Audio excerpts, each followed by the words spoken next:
Alright guys, today you're going to be doing 2.13b, solve exponential and logarithm inequalities. I will apologize in advance, I don't have as cool videos as they do on flipped math, but this, I do feel like they went way too fast on this one. And so we're going to talk about something similar from the previous day, where you always have to find restrictions with any problems that start with logarithms. So what do we mean by that? So you have two options. I'm going to totally say, if you can write super small, write all over the packet that you will have. If you can't write super small, you might want to do your notes on a separate sheet of paper today. This will be uploaded to Canvas, so you can see it as one big file later if you have to. So anyway, we're going to go, and I will assume you got the notes in front of you. So we're going to first begin by looking at this first example. You have log of x minus 8 plus log 2 is less than or equal to log of 3x plus 4. And if you're in class and you're watching this in class, if you need the sub to pause the video, someone needs to speak up now. But I'm moving on. So what do I mean by talking about restrictions? The first thing about logarithms is you have to have a positive number inside the logarithm. So when I'm talking about restrictions in this problem, we have two sets of restrictions we're going to need to worry about. The first thing is that x minus 8 has to be greater than 0, or you cannot find the logarithm of that. Simplifying that out, that means x has to be greater than 8. So if I was to kind of look at that at a number line perspective, let's say we're here at, I don't know, the number 8. If we do have answers, they have to be greater than or equal to 8. But we also have another restriction in this problem. We have the restriction of 3x plus 4 also has to be greater than 0. So if we end up subtracting 4 from both sides, we're going to be left with 3x is greater than negative 4, and then x would be greater than negative 4/3. So if I'm looking at the same number line, if I went to negative 4/3, and it has to be greater than this here, well, we can find like what our full restriction is based off how this overlaps. So what it means by that is, let's say we get an answer that, say, here, well, it would not fit this 8 or greater restriction, because if we plug, say, 5, which would be somewhere on this number line, 5 minus 8 would also be less than 0. So we're going to look at where they overlap. So regardless, before I even solve the problem, we're going to have a full restriction in this one of x is greater than 8. So, okay, we got a restriction here. X is greater than 8. We'll talk about it later, and now we're going to solve the inequality like a normal problem.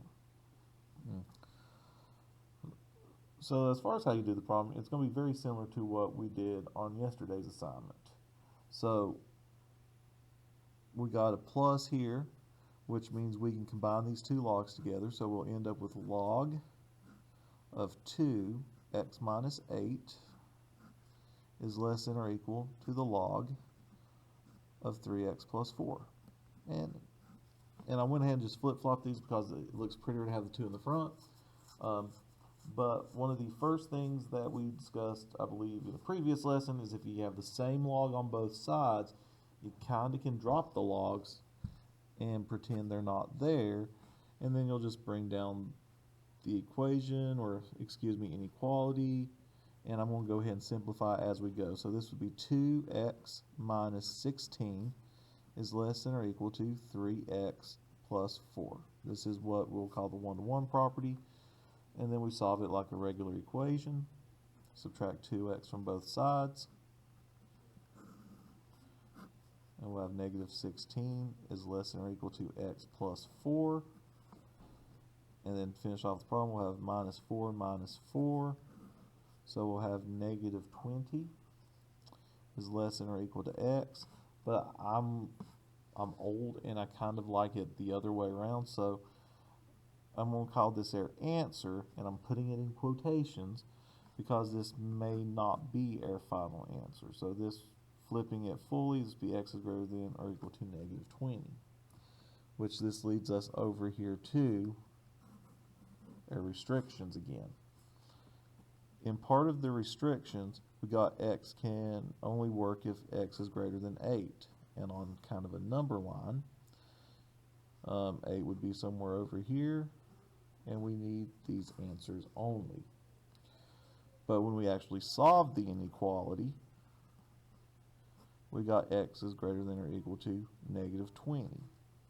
Well, negative 20 would be back here, and it would go all the way to the right. So kind of trying to reiterate here, the restrictions come from the beginning of the problem where you are not allowed to take the log of non-positive numbers, and the answer we got is this, but anything that doesn't fall in the restriction would not work in the very first step. So what do we look for? For our final answer, the final inequality, what really matters at the end of this problem? Well, if we were kind of looking at earlier where the restrictions overlap, we're looking at where these answers overlap. So your final answer in the old school inequality form would be x is greater than 8, or we would say it's from 8 to infinity, open circle here at the 8, and this is what you have to do. So you have to mix and match where the restrictions are and your final answer and see where the answers would overlap. So anyway, if you need to pause, look at her and say pause, or him, I don't know. And if you're just watching this because you weren't here, hey, you can pause anytime you want. So there's the first example in a nutshell. Well, let's look at another example. So this is going to be the second example on the page. We'll have example 2, where we have log base 2 of 2x plus 6 is greater than 3. So the first thing I'm going to do before I even start solving the problem is try to figure out where my restrictions are. And to start off with our restrictions, I'm going to set 2x plus 6 has to be greater than 0, because you can't take the log of a non-positive number. So solving this out, subtracting 6 from both sides, we'll have 2x is greater than negative 6. And then dividing by 2 on both sides, we'll have x is greater than negative 3. There's no other logs in the problem, so as far as the restriction is concerned, that's all we have to worry about will be the negative 3 part. Alright, so as going on, just like the previous problem, we're going to solve this using methods we've used before. However, this is different than the previous problem because you only have one logarithm. So to get rid of the logarithm, we're going to do the exponentiation method, because the rule is if you have this and this is the same number, they cancel each other out, and we would be left with 2x plus 3, and then 2 to the 3 is 8. Now the reason I prefer this method is if you use another method, you might be confused how to change that inequality. But when you do this way, you never have to worry about changing it. It's just going to fall straight down. And then we will solve this like a regular problem. To solve this problem, we're going to subtract 3 from both sides. We'll have 2x is greater than 5. Then at this point in the problem,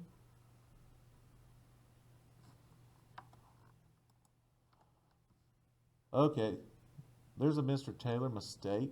That's a very small mistake, and he's going to try to fix it right now because he doesn't want to go back 6 minutes on the video. This should have been a 6. So we're going to subtract 6 from both sides.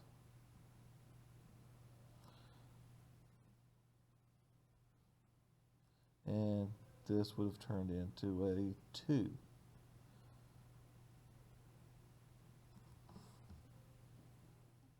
Yeah, if I knew how to edit videos better, that would already be fixed. Oh well, my mistakes will forever be online. We're at this part of the problem. We're going to divide both sides by 2, and we're going to have x is greater than 1. So that is what I would say is our answer, but it's not our final answer. So if I go back to a restriction where we had x was greater than -3, if I look at where that would be on the number line, it'd be somewhere here, and it goes in that direction. But if you get to our final answer part, our answer part, x is greater than 1, 1 would be somewhere out here on the number line, and we'll go in that direction. So where do they overlap? They overlap in this area. So your final answer that I'm going to hide in the corner over here would be x is greater than 1. I don't want you to think it's always going to be that. When we start doing some of the other problems, you will see it's not always one of the sides or the other side. There is another possibility. Let's also get the habit of putting this in interval notation, which would be from 1 to infinity. So these are problems that start out as logarithms, which means you're always going to have to find restrictions, or at least look for them. The nice thing about the next type of problem is we don't worry about that. So moving on to example 3. Remember, at any time you tell the sub to pause. I don't have an audience here, so this feels awkward. So example 3, which starts as an exponential inequality, we have 3 to the x plus 2 minus 4 is greater than 23. So the question is, do exponentials have restrictions on their domain? And the answer is no. There is no restriction since the domain of exponential functions is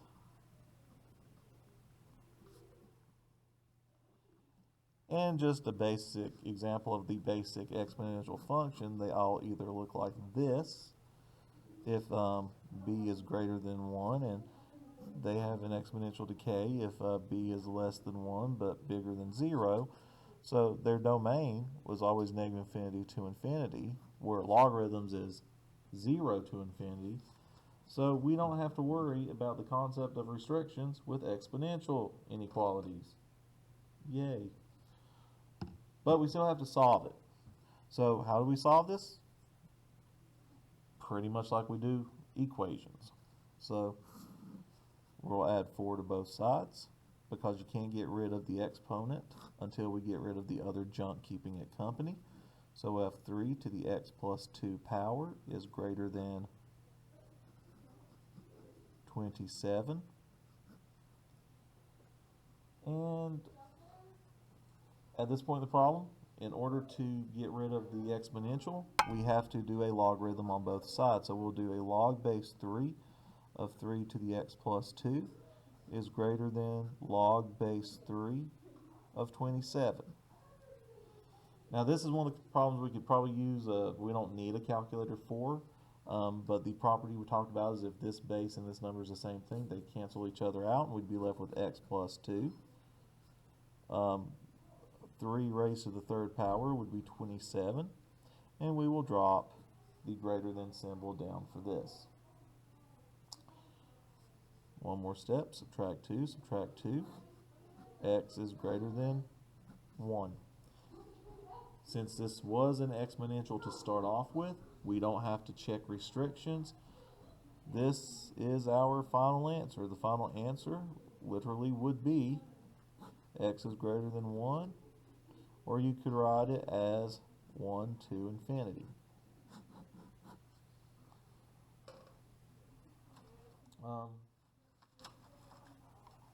So just to keep in line with how we've been doing this so far, we're going to go ahead and find the inverse of functions.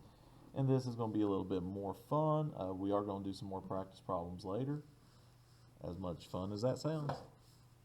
So, example 4. We're finding the inverse of 3 times 2 to the x plus 1 power minus 4. So I'm going to go old school, going the long way with this problem. We're going to change the f of x to y is equal to 3 times 2 to the x plus 1 power minus 4. So whenever we find inverses, we have discussed this many times in this class, we do the switch where the y becomes x and the x becomes y. And then we do everything we possibly can to get the y by itself and then clean it up to make it look pretty. This is a longer problem than other ones. So how are we going to get this by itself? We got to get rid of that 3 and the 4 first before we do anything logging on both sides. So we're going to get rid of the minus 4 first by adding 4 to both sides. So we'll end up with x plus 4 is equal to 3 times 2 to the y plus 1 power. And then to get rid of the 3, we're going to divide both sides by 3, but we're not going to think too hard about this since we don't have a calculator for this part. We're going to have, well, it wouldn't help. 2 to the y plus 1 power is equal to x plus 4 over 3. So our only goal is really to get the y by itself. So we are going to take the log, but to get this out from here, we have to take a log base 2 on both sides.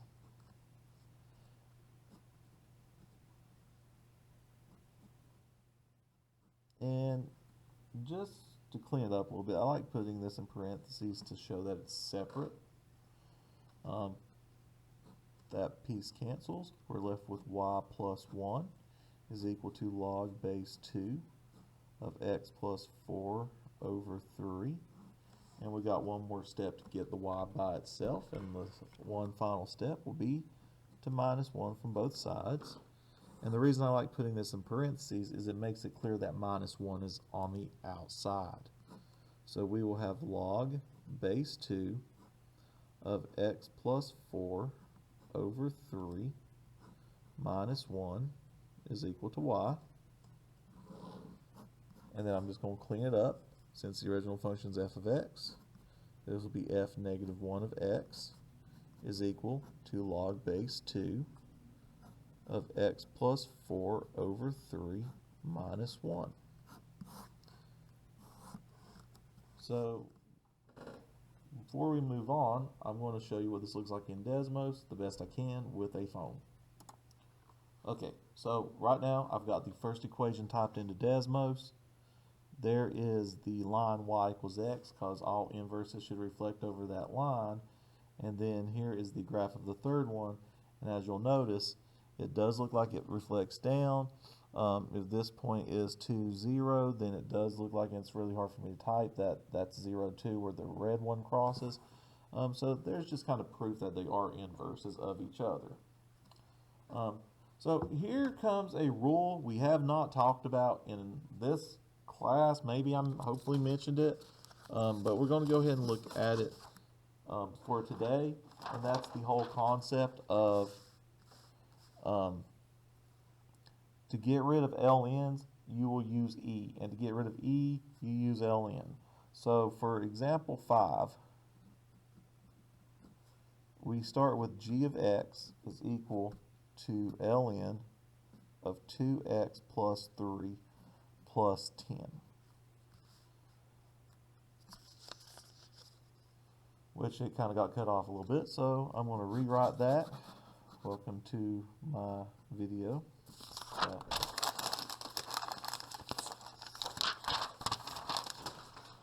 Example 5, g of x is equal to ln of 2x plus 3 plus 10. So this will turn into y equals ln of 2x plus 3 plus 10. But most of you will probably skip that step and go ahead and go to the switch step, where this will become x, this will become ln of 2y plus 3 plus 10, and we will go from there. So the whole point is we're eventually going to try to get the y by itself. So we can't do anything to get rid of that yet, so we got to get rid of that minus 10. So we'll have x minus 10 is equal to ln of 2y plus 3. Well, this is where we have not talked really about this, so I'm just going to kind of put this to the side. It's kind of a rule that in order to get rid of, if you do e to the ln of x, that turns into x. They cancel. On the flip side, if you do ln of e to the x, that also cancels and leaves you with x. So where we normally do exponentiation to get rid of a logarithm, we're going to do exponentiation now, except we're going to use e as the exponentiation number. That will make the e and the ln cancel, so we'll be left with 2y plus 3, and then e to the x minus 10 up top. If you are struggling with this today, since I'm not here, I want everybody right now to awkwardly stare at the person you think is the smartest person in the room and see if they may help you with this today. So anyway, we're going to finish this problem. We're going to try to get the y by itself. To get rid of the plus 3, we're going to minus 3 from both sides. And this would end up being e to the x minus 10 minus 3 like this is equal to 2y. I'm going to move the page up a little bit. Told you this is going to take room. And now we're going to divide both sides by 2. So we'll have e to the x minus 10 minus 3 over 2 is equal to y. And now we're going to clean it up a bit. Since we use g as the original function, this will be g inverse of x is equal to e to the x minus 10th power minus 3 over 2. And that is the inverse of the function. And please don't make me type this in Desmos. That was not fun on the phone 5 minutes ago. So guys, that's the end of the notes. We are going to do more examples on the CA because they have some stuff that wasn't on this. So please pay attention and flip to the part in your notes that says CA number 1.